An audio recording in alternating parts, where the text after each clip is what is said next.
In this video, I want to talk about the spiritual and the physical benefits of fasting.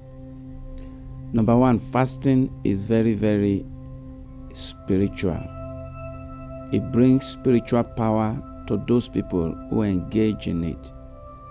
When you study the Bible, the life of Moses became one of the greatest men that ever lived, performed extraordinary miracles. He was the only man that the Bible records that he spoke mouth to mouth with God. He was so powerful, he parted the Red Sea. He was so powerful, he could bring out water from the rock.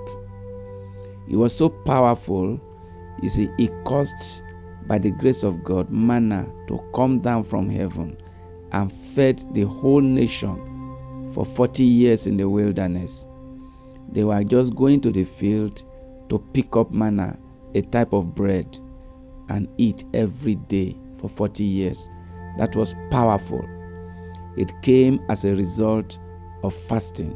Moses, when he began, fasted for 40 days and for 40 nights. The Bible says he did not eat, neither did he drink. So, spiritual fasting was engaged by Moses, and it brought about tremendous power in his life and ministry. If you come down to the Old and New Testament, the Bible records Jesus Christ, the Son of God, fasted for 40 days and 40 nights.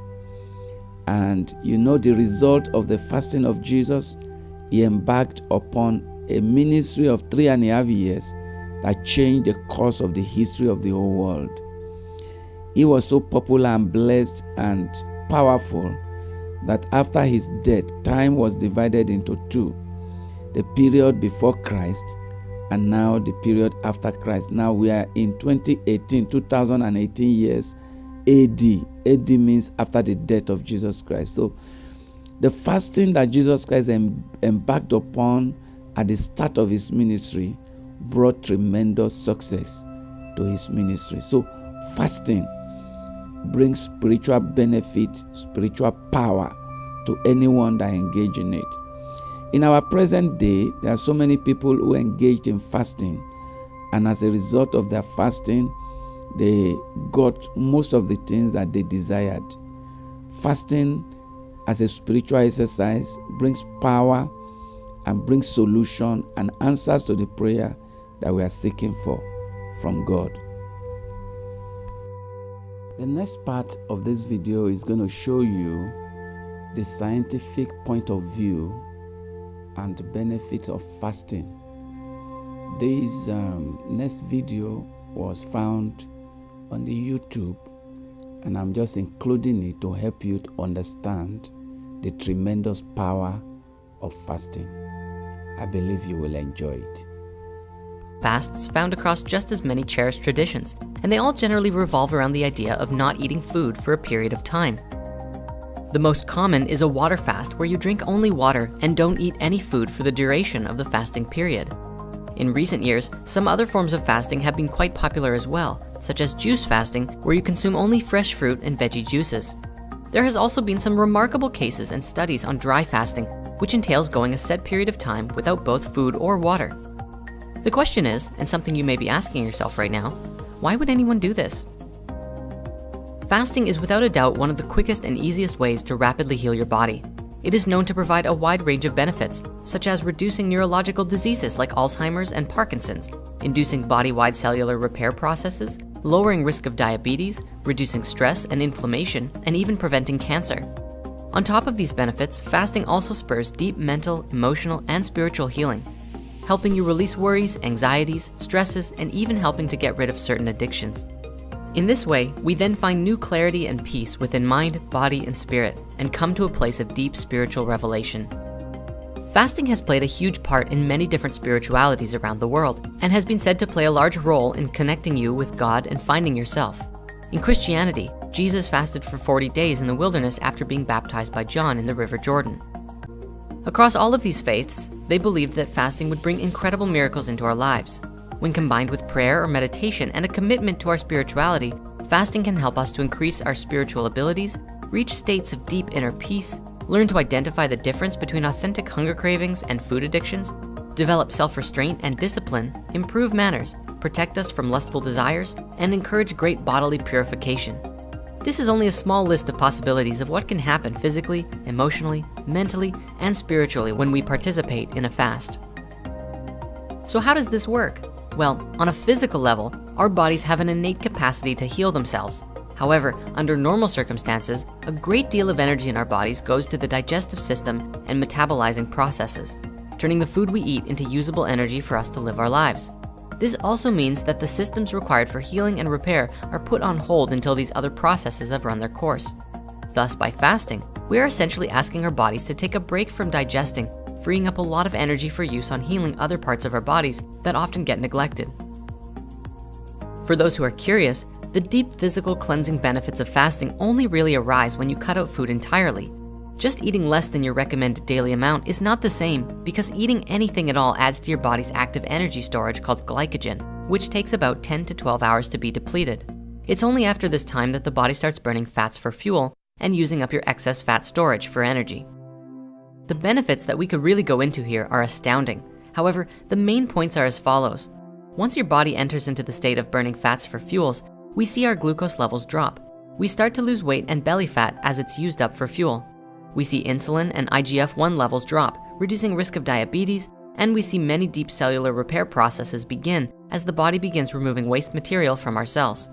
We also see beneficial changes to several genes and molecules related to longevity and immunity to disease, as fasting actually produces new stem cells into the body. This process also reduces oxidative stress and inflammation as well. Fasting is also very beneficial for heart health, as it improves blood pressure, cholesterol, blood triglycerides, and blood sugar levels.